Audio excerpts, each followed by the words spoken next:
Hey Dale, thanks for joining us. Tell us a little bit about the unknown story about the '87 season, which is, I can tell you, one of the most famous Sky Rider shows in history. Tell us a little bit more about that. Well, 87 was like at the end it was a great year. We took 12th, but again, I guess it's just part of our mojo. We have to overcome obstacles. And one of our curses for the first couple of years I was there was the fact that we owned our own buses. And it wasn't that we didn't take them to the repair shop before the season started to get them fixed or get them looked at. We did. And there's always little side bets like, are we even going to get out of town before the bus breaks down? And at least one of those, at least two of those 3 years, I think, we didn't get out of town before the bus Wow. broke down. So the season's going on, and we're breaking down left and right, it seemed like. Well, we get to having to go to Drumsville on the Rockies in Denver, so we're on our way, and if I remember this correctly, one of the soprano players' dad was driving the bus, and if he wasn't driving it, he was just following along. But I think he was driving the bus, and he felt the buses were not. There were some issues with them, and he thought they should get checked.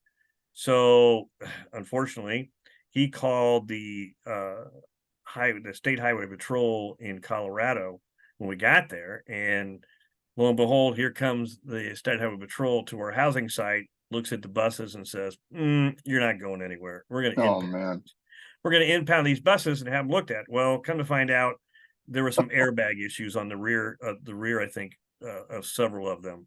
So they were impounded. We couldn't go anywhere, and I felt really bad for the member whose parents turned him in. And I didn't hold any ill will for the most part, because it was, it was a safety concern. And yeah, there was actually an issue with the airbags. Um, but that member ended up not staying the rest of the summer because he felt so bad. But if the fact that the blessing of all of this was the fact that we had to sit in Denver, or Boulder, actually, the University of Colorado, um, and practice for a week, because we had to get the parts come in, we had to get the money. So everybody's back home, trying to raise money, which they did. And we got the airbags fixed, and we got it back on the road. I think with three of the four buses, I think we had lost another bus somewhere in the middle of God knows where. And we basically drove from Boulder, after staying there a week and practicing our butts off for a week. Drove straight. We drove to Bloomington, picked up a bus courtesy of Star of Indiana and Bill Cook and a set of drivers, and drove straight to Allentown and got off the bus and performed in Allentown, and did really well. Um, but if the blessing was, if we wouldn't have had, we lost four shows, which means we also lost income for four shows. But if we wouldn't have had that time to sit there and practice for a week with nothing else to do, I don't think we would have made finals that year. I think we would have had other issues probably with buses, and it just wouldn't have happened.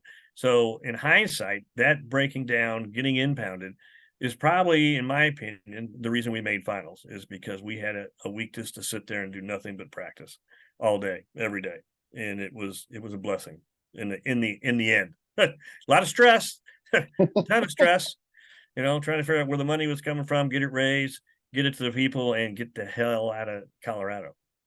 Incredible. Truly a blessing in disguise. It was. And It was. I at and least I feel it was. And it worked out. And end of the year, you just kind of look back going, "Oh, how in the hell did that happen?" You know, it's incredible to know, because my wife says the only show that has ever made her cry, a live performance that has ever made her cry, was the '87 Sky Riders. yeah, it was a great show. Tommy and his group did a wonderful job.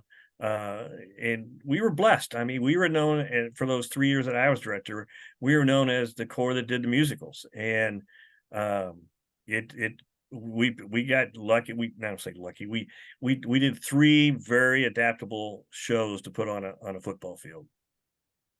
Truly, yet another incredible story behind the story. Thanks a Yeah, lot, Dale. no problem.